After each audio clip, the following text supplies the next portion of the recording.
holy crap, this was the best episode. That was like seriously the best episode in a long time. Like, holy crap, guys, it was a good episode. Like, I'm just so happy we got a really good episode. Finally! It's been so long, guys. At least it's felt that way. It's been 84 years. And with my bittersweet feelings about the movie, this is a breath of fresh air. It was nice. I like it. Also, one more victory lap for Discord not being Star Swirl. I was right all along. Let's start from the top. Like, thank God we finally got that whole where is Star Swirl thing out of the way. Like, that was getting annoying. I think I made this point before, but Star Swirl as a plot point of convenience was just getting really old super fast, and I didn't like it. You still think Discord is Star Swirl? Still? This. I'm not Star Swirl the Bearded. Who told you that? Oh, the internet. Don't listen to that guy. He's worse than me. You see, and that was from 2 years ago. Now this complaint has gotten ridiculous, and the show staff can't hide it forever. Well, I can try, but it's not gonna work. We will find you. You can run, but you can't hide, bitch! And he's still not Discord. In your faces, I win. This episode starts off just where we left off, that book. Well, not on the train with the book, but I guess once Starburst realizes the book was in there, he came, like, running back. Twilight, I have books for you! Give me that book! This is my book! And we finally get a voice for Star Swirl. Is it Patrick Stewart?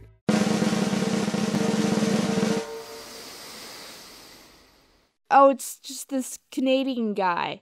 This guy isn't Patrick Stewart. Well, okay. The real episode actually begins with a backstory, like how Star Swirl banished, wait for it, the Pony of Shadows, told in Beauty and the Beast format.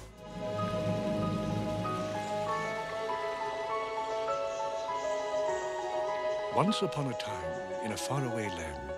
See, doesn't it totally fit? That's what she said. You ruined it. You ruined it and I'm leaving. Now back to the Pony of Shadows, remember that? That thing that was a throwaway mention, but it turns out it's not anymore. Granny Smith told me of an ancient legend. When Nightmare Moon was banished, not every last bit of her dark magic went with her. Come on.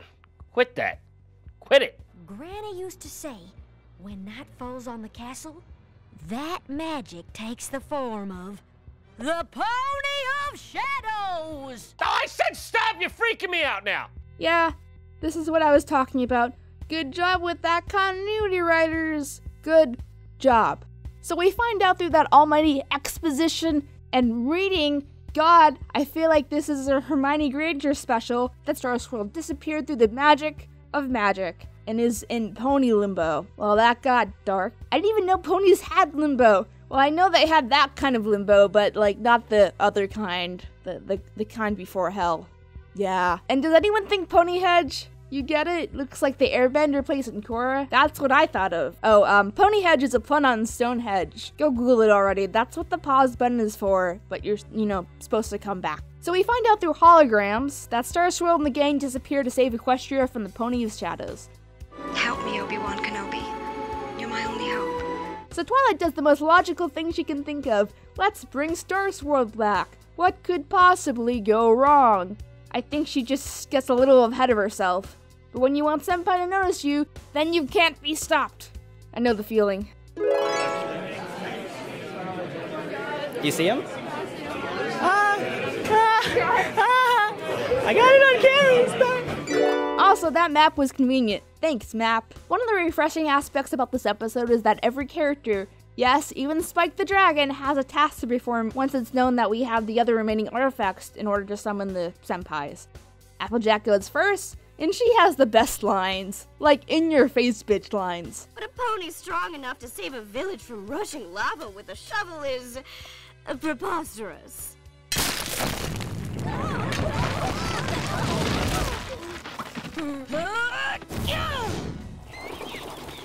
You saved us. I bet if you told some pony else the story, it might sound preposterous. Damn, son. I also find it hard how, in the world of magic, stuff like this is doubted, but what do I know? I'm just a talking horse on the internet. All the characters have to be clever, but no one wins the prize like Garble and Spike. And why does this character keep on making appearances? Like, does anyone even like Garble? I don't. What kind of name is Garble for a dragon anyway? Sunset Shimmer had a better dragon name than Garble. He has a name that's like a cereal box. Like, really, dude? You better garble right out of here. I'm lame. I'm sorry. Deal with my lame jokes. With some good timing, everyone seems to have gathered their artifact, and it's time to summon the devil, or Star Swirl. What? What has happened? We brought you back! You and the others have been trapped in limbo for over 1,000 years, but I figured out how to get you home. What? You cannot bring only the pillars back!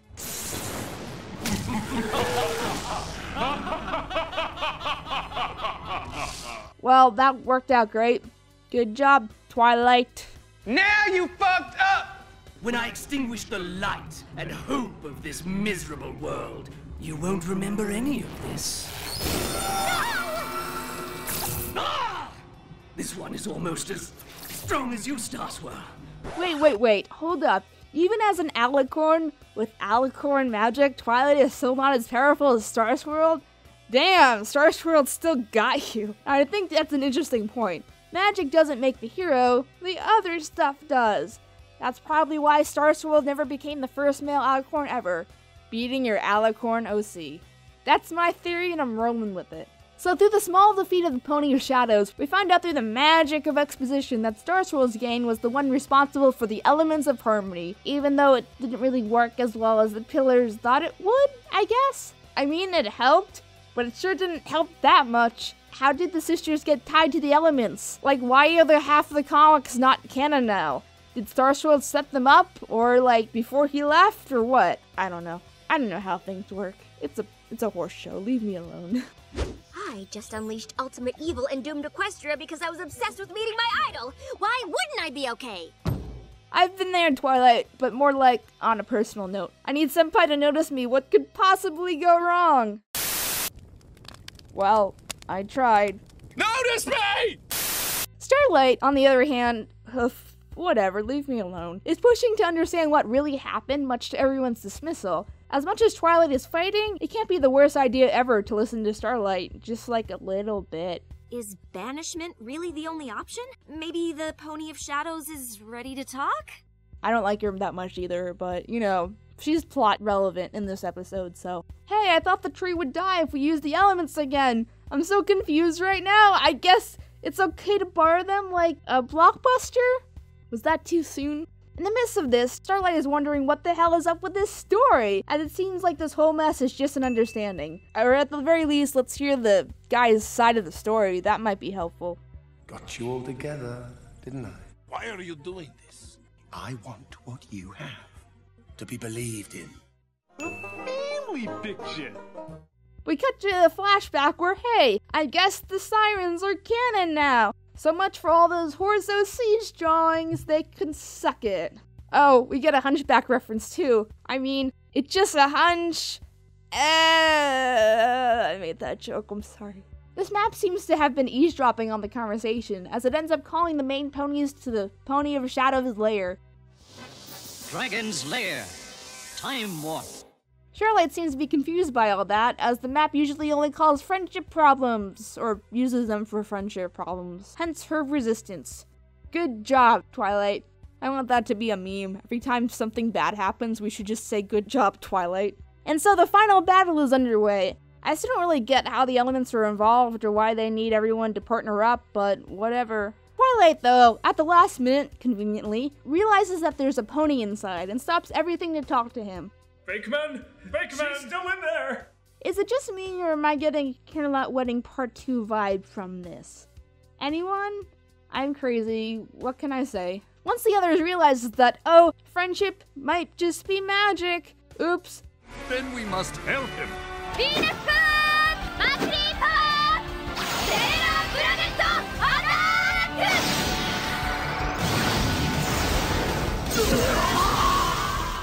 Then they're able to save whatever his name is, and Star Swirl disappears to wander the land after saying hi to Celestia. I'm not certain Canterlot is where I belong. The realm has grown, and I believe I'll have a look around before I settle in any one place. No, Starsworld, wait! Come back! Aren't you gonna tell us how alicorns work? Come back! Plot twist, Starsworld was an alicorn the whole time. At the end of the day, this is how to do redemption story correctly. It wasn't forced and it didn't feel unjustified. It was another logical way to solve an issue. So many stories these days have to force a fight to add a climax to their stories, never even considering that resolving the problem peacefully might be an option. That hurts! If you'd hold still, it wouldn't hurt as much. Well, if you hadn't have run away, this wouldn't have happened. If you hadn't frightened me, I wouldn't have run away. Well, you shouldn't have been in the West Wing. Well, you should learn to control your temper. Shots fired. The 5th season of Samurai Jack seemed to make a point of this, but the stakes are much higher, you know, in that case, because people are dying. Adding it here as an unforeseen option that ends up working out, thanks to Starlight, is a clever touch. It feels like a third option that the others haven't even considered, and it works as a nice twist that was pre-planned versus just having someone reform so they can just reuse them in future plots. It was also a great way to introduce Starsworld back into canon in a way that, you know, made sense, as it's just been an elephant in the room up to this point. So many comics got it wrong too. Make up your mind, Hasbro. My only complaint though is I wish we knew what Starsworld and the game were gonna do now, but I guess we'll find out in the future or something. That and apparently this episode fucked up a whole bunch of comic lore, so I'm sorry if you cared about the comics. Moment of silence for your loss.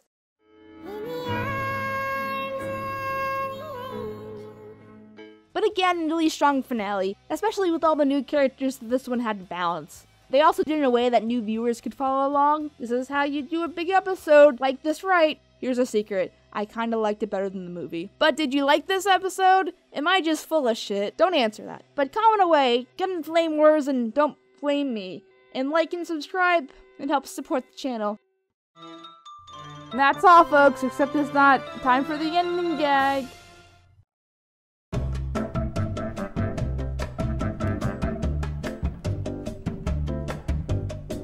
Which is the Northern Lights, so the horse equivalent. She rage quits. Oh my god. How did you get off the leash? How did you get in the house? I spelled hippogriffs like really badly. I spelled it Hypoagrapfs.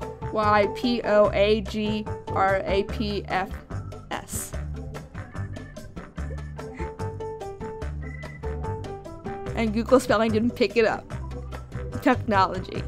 There he is, Nyla's there he is, Nyla's crane. There he is, Nyla's fucking. I can't do it. Page 409. I'll finish it eventually.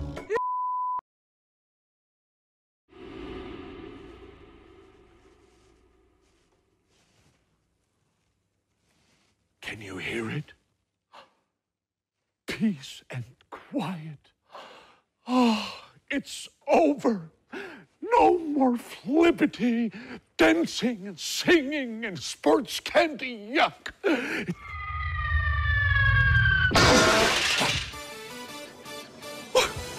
What? There's more? Will this never end?